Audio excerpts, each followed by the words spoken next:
नमस्कार बंधुगण ओडिया टेक खटी को आपको स्वागत। तेबे आज आम गोटे नुआ वीडियो रे डिस्कस करवा रियलमी बड्स एयर विषय रे। तो ये वीडियो रे देरी न करी चलंतु आरंभ। सो रियलमी बड्स एयर देखि पारछन्ती याकू इंडिया रे रियलमी बड्स एयर 17 डिसेंबर रे लॉन्च हेतिला, जार फर्स्ट सेल थिला 23 डिसेंबर एवं सेकंड सेल थिला 30 डिसेंबर, जो थी कि मु ए बड्स एयर को किनिथिली एवं यह मो पाखरे आसकी पहुंचतिला 4 डिसेंबर रे। 4 डिसेंबर रु आज है 12 एप्रिल मध्य मोटामोटी भाव 3 मास हो जाए। 3 मास है मुझे डिवाइस टी को यूज करुच्ची। आम यार एक्सपीरियंस नेबा 3 मास रे कौन रही ए प्रो आउ कन्स कौन भल रही कौन खराब रही से विषय डिस्कसन करें। एबे आम देखा इन द बॉक्स आमको कौन कौन मिलता है रियलमी बड्स एयर रो। तो बॉक्स देखिए प्रथम बॉक्स टी हूँ typical yellow coloured Realme box, जोटा कि बहुत सुंदर लगुच, बहुत क्यूट अच्छी बॉक्स टी। तेज आम देखा बॉक्स रे कौन कौन रही बॉक्स रे लिखाई कि रियलमी बड्स एयर, तार मॉडल नंबर रही RMA201 एवं यार MRP लिखाई 4999। 4999 MRP रही किंतु यह मार्केट रे अवेलेबल अच्छी 3999 रे। फ्लिपकार्ट किंबा जेकोसी वेबसाइट रियलमी वेबसाइट रे अवेलेबल अच्छी, फ्लिपकार्ट रे अवेलेबल अच्छी। यार प्राइस रही 3999। ये बॉक्स रो कलर ये कलर लिखाई व्हाइट, आउ व्हाइट कलर टी ऑर्डर करछि। यार आउ दीटी कलर येलो आउ ब्लैक रही। येलो ब्लैक कलर एबे मार्केट रे अवेलेबल नहीं, तेणुक आम ए व्हाइट कलर टी ही देखा। तो ये आम बॉक्स भितर कौन रही देखा। बॉक्स टी खोलिबा, बॉक्स टी खोलिले देखिए प्रथम रही Realme buds air white colour रो। देखि किछि लागुची डिजाइन काटू इंस्पायर्ड अच्छी लगुच आपण मानकू। तो निहाती जानि पारथबे आपण माने this design is inspired from Apple airports, एकदम इंस्पायर्ड डिजाइन अच्छी। तापर देखिबा आमे नेक्स्ट रही बॉक्स रे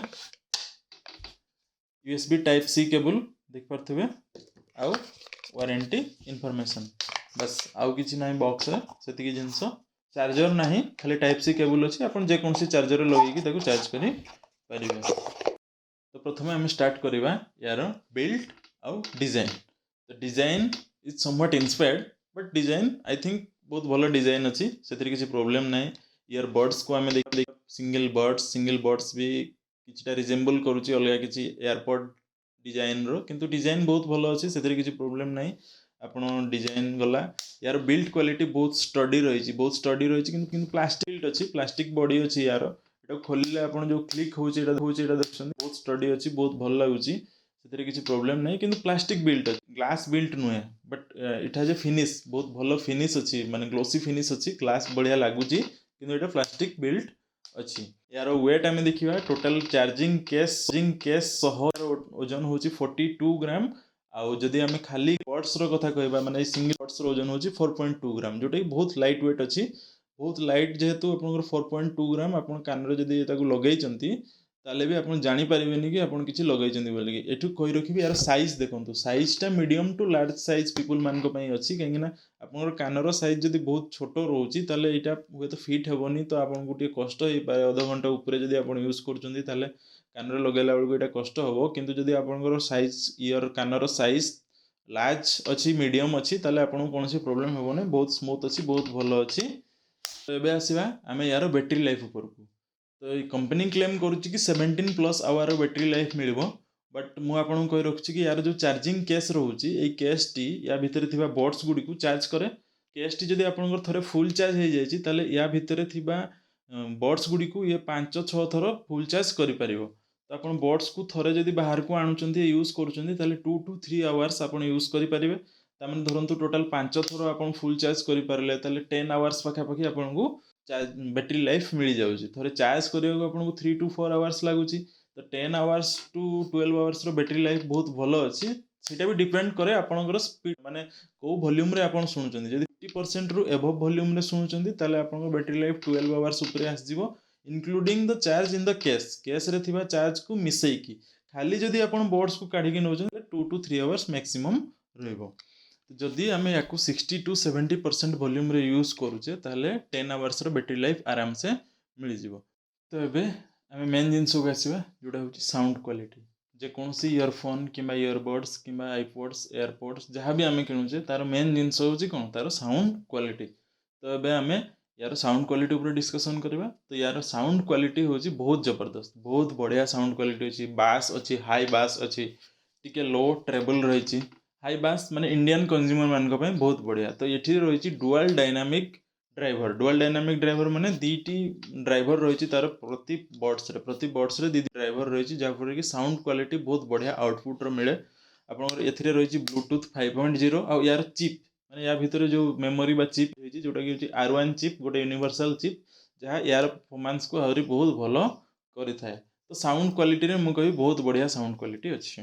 तो एबे आमे आसीबा यार कॉल क्वालिटी ऊपर को, काहेकि ना खाली ऑडियो वीडियो पय तो याकू यूज करबानी, याकू आमे कॉल पय भी यूज करबा। बहुत जण खाली कॉल पय भी याकू किनि पारंती। तेणुकरी कॉल क्वालिटी गोटे बहुत इंपोर्टेंट एस्पेक्ट, ता विषय रे आमे एबे डिस्कशन करिबा। तो कॉल क्वालिटी भलो करिया पय एथिरे रहिछि डुअल माइक नॉइज कैंसलेशन। माने प्रति बॉड्स को आमे जदि देखिबा एथिरे बॉड्स रे दीटा लेखा माइक रहिछि नॉइज कैंसलेशन पय। नॉइज कैंसलेशन काम करूची, किंतु मु याकू 2 मास ला यूज करूची, जेहेतु यूज कला परे मु आपन को कहूची नॉइज कैंसलेशन मोर कोन राय रहिछि। नॉइज कैंसलेशन बहुत भल भाबरे काम करे जेतेबेले आपण आउटडोर कंडीशन रे अछंती, बाहरे अछंती, चारियाडे नॉइज अछि, आपण दीटा इयरफोन लगेइचंती इयरबड्स आपण को कान रे आउ कथा होउचंती, ताहले सेकंड पार्टी को बा अदर पार्टी को जहा सहित आपण कथा होउचंती तांको कथा बहुत भल भाबरे सुबे। किंतु आपण जेतेबेले इंडोर रे अछंती, आपण दीटा इयरबड लगेइचंती, तो सेतेबेले को आपणकर कॉल क्वालिटीटा बा तांको साउंडटा एते भलसे सुबे नै। मु काहेकि एटा जानि पारनु, आपनको आश्चर्य लागि पारे बा अजीब लागि पारे, किंतु एटा हेछि कोन पय ना आपण सेतेबेले जेतेबेले इंडोर कंडीशन रे रहउचंती, तो आपण गोटे इयरबड लगे कथा हुंतु, आपण कथा बहुत क्लियर सुबिबो, आपनको भी सुबिबो, अदर पार्टी को भी सुबिबो। किंतु बाहर जेतेबेले जाउचंती आपण दीटा सारा बड्स लगे कथा हुंतु, आपनको बहुत क्लियर सुबिबो। तो कॉल क्वालिटी रे मु गोटे जिंस एटा नोटिस कली, टिके अजब अछि, किंतु एमती ही अछि। तो एबे आसीबा आमे यार कनेक्टिविटी ऊपर। कनेक्टिविटी पय रहिछि एथिरे ब्लूटूथ 5.0 आ यार चिप विषय मु आगु कहिथिले R1 चिप, जहा कि बहुत फास्ट कनेक्शन पय रहिछि। तो कनेक्टिविटी पय या पाखरे रहिछि Google fast connection GFC, Google fast connection रो प्रोसेस रहिछि, जहा फरे कि या इंस्टेंटली कनेक्ट हे। आपण फोन रे थरे पेयरिंग करि सरले जस्ट आपण याकू ऑन कले एवं ये कनेक्ट हे गला, ऑन कले कनेक्ट हे। तो कनेक्शन रे किछि प्रॉब्लम नै। मु बहुत जगह रे यूज करछि, जेमति कि मो फोन रे यूज करछि, मो लैपटॉप रे यूज करछि, अलगा लोकन को लैपटॉप रे यूज करछि, फोन रे यूज करछि। थरे कनेक्ट होला पर सेकंड टाइम कनेक्ट करिया रे आपनकर कोनोसी प्रॉब्लम नै। तो कनेक्टिविटी आ यार रेंज होछि कनेक्टिविटी रो 10 मीटर्स। 10 मीटर्स रेंज रे रहले आपनकर कनेक्शन बहुत स्टेबल कनेक्शन रहिछि और बहुत भलो कनेक्शन रहुछि। तो एबे आमे देखिबा यार किछि स्पेशल फीचर्स बा अदर फीचर्स किछि रहिछि, जोटा कि आमे जानिबा निहाती दरकार। तो या एथिरे रहिछि आपनकर इयरबड्स रे रहिछि ऑप्टिकल सेंसर। ऑप्टिकल सेंसर गोटे अछि कि काम करूछि एथि पय कि आपनको गीत किंबा वीडियो को प्ले आ पॉज करिवारे, जेमति कि आपण याकू लगेइचंती एवं कानरू काढुचंती, तो से ऑप्टिकल सेंसर टी कोन करिवो ना लाइट को डिटेक्ट करिकि जानि परिबो कि आपण ताको कान रे लगेइचंती कि नै, जाकू से कहउचंती कि एयर डिटेक्शन। एयर डिटेक्शन हेले कोन होबो ना आपण गीतटी आपे आपे पॉज हे जिवो। जेमति कि आपण गीत सुनुचंती, आपण के डाकिला, तो आपण कोन करंती, आपण फोन को जाई कि ताको पॉज करंती एवं तापर लोकन सहित कथा हुंती। किंतु एथिरे सेति करबार नै, आपण एमति ताको लगेइचंती, जदि कि आपण डाकिला, आपण याकू काढी देले, गीत ऑटोमेटिकली पॉज हे गला, आपण ता सहित कथा हेले, पुणी ताको पिन देले, गीत पुणी ऑटोमेटिकली चलला। तो याकू कहउचंती से माने एयर डिटेक्शन, माने आपण ताको पिंधिचंती कि नै से डिटेक्ट करिकि आपनकर प्ले आ पॉज करि परिबो। तो एबे एथिरे थिबा आ गुटे फीचर विषय कथा बा, जोटा कि होछि टच सेंसिटिविटी। टच सेंसिटिविटी कोन ना ए इयरबड रो ए पार्ट रे जो टच सेंसिटिविटी अछि, जहा फटे कि आपण टच किबा टैप कले ताहा आपण को रेस्पोंड करथाय। जेमति कि प्रथमे यार किछि ऑप्शंस अछि, डबल टैप कले आपण गीत को प्ले किबा पॉज करि परिबे, तीन थरो टैप कले आपण गीत को नेक्स्ट करि परिबे, आ जदि याकू आपण लॉन्ग प्रेस करिकि रखुचंती ताले आपण को गूगल असिस्टेंट लॉन्च करि परिबे। आउ यार आउ गोटे फीचर्स रहिछि, जदि कॉल आसुछि आपण लॉन्ग प्रेस करिवे ताले कॉल मध्ये रिसीव हे जाय परिबो। किंतु ए टच सेंसिटिविटी बा टच फीचर टी मते टी गिमिकी लागिला, काहे कि सब टाइम रे एटा ठीक भाबरे काम करे नाही। नेक्स्ट प्ले पॉज जहा भी मु करिया पय चाहे बहुत टाइम रे एटा हे पारे नाही, तो लिटरली मते फोन काढी कि नेक्स्ट किबा फोन काढी कि कॉल रिसीव करिया को पड़े। टच सेंसिटिविटी टिके इंप्रूव करबा दरकार, आ टिके भलो हेबा दरकार। तो एथिरे रहिछि इनबिल्ट गूगल असिस्टेंस। तनकर आपण जदि लॉन्ग प्रेस करिकि गूगल असिस्टेंस लॉन्च करि परिबे, गूगल को किछि क्वेश्चन करि परिबे, तो एटा भलो भाबरे काम करछि। किंतु टच रेस्पॉन्स टा जेमति कि मु आगरु कहली कि सब बेले ठीक भाबरे काम करे नै, it's bit of A gimmicky side. तो एबे आमे आ गुटे फीचर विषय कथा बा, जोटा होछि कि low latency mode. Low latency mode कोन, जे कोनोसी ब्लूटूथ इयरफोन आमे यूज करूचे, ब्लूटूथ रे डाटा टा ट्रांसफर हेकि आसी कि आपण कान रे पहुंचिया पर्यंत किछि माइक्रो सेकेंड रो डिले थाए। बा मिनि सेकेंड डिले थाए जो डिलेटा आम नॉर्मल गीत फित वीडियो वॉइस ठीक किंतु गेमिंग टाइम रे एटा आपको बहुत इंपोर्टेंट कि आपन केते रेस्पॉन्स टाइम रहउची बा केते शीघ्र आपन पाखरे वॉइस टी आसी पारची नले आपन गेम खेलिबारे बहुत लैग इश्यूज हबो बहुत प्रॉब्लम्स हबो। तो यार गोटे रही लो लेटेंसी मोड आपन दीटा जाक इयरबड्स रो टच सेंसिटिव एरिया को किसी समय पर्यंत लॉन्ग प्रेस करके रहिले गोटे गाड़ी स्टार्ट हेबार साउंडटा हम से साउंडटा हला माने जानबे कि आपन लो लेटेंसी मोड एक्टिवेट हो गला। तो लो लेटेंसी मोड एक्टिवेट हेले आपन जो साउंड डिले बा गैपटा रोजी सेटा बहुत कम हो जाए किंतु चार्ज तार बहुत शीघ्र सही थाए। तो यहाँ भी ध्यान देवा दरकार कि आम सब बड़े लो लेटेंसी मोड रे यूज करें कहीं चार्ज बहुत खाई थाए चार्ज बहुत कंज्यूम करते से टाइम रे तेणुक लो लेटेंसी मोड को आम गेमिंग टाइम रे यूज करें लो लेटेंसी मोड बहुत भल भाव कम कर टेस्ट करके निजे देखी। तो ये यार चार्जिंग फीचर्स देखा चार्ज करने रही इनबिल्ट वायरलेस चार्जिंग मो पाखे वायरलेस चार्जिंग पोर्ट ना तेणुक मुझे चेक कर पारनी किंतु यूएसबी टाइप सी रो चार्जर रही है जोटा कि आप कनेक्ट कले चार्ज हम चार्ज करने मुझे आगुरी कही 3 to 4 आवर्स लगुच आपको चार्ज हबार थे फुल चार्ज हबार।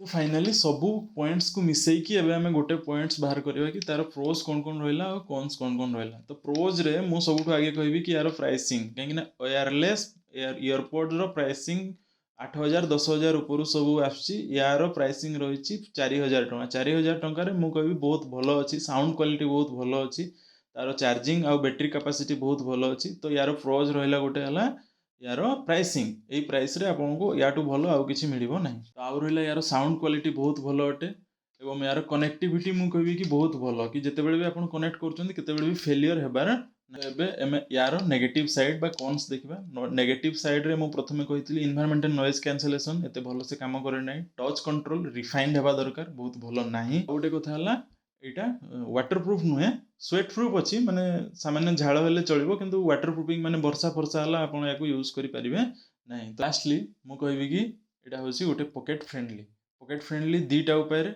लिटरल मीनिंग को आमे जीवा तो यह आपण पॉकेट रे बहुत आराम से फिट हो पारिबो। आ गोटे पॉकेट फ्रेंडली होची यह बजेट फ्रेंडली आपण बजेट रे मध्य फिट हो पारिबो। तो यह थिला मोर Realme Buds Air रो डिटेल रिव्यू। तो यार लिंक मु डिस्क्रिप्शन में दे देछि आपण माने चेक करि परिबे एबे तो किनि परिबेनी किंतु परे आपण रेफरेंस नै कि याको किनि पारिबे। तो वीडियो भल लागिथिले लाइक कमेंट आउ शेयर करंतु ओडिया टेक खटी को सब्सक्राइब करंतु पुणी देखा हबो गोटे नया वीडियो रे से पर्यंत जय जगन्नाथ।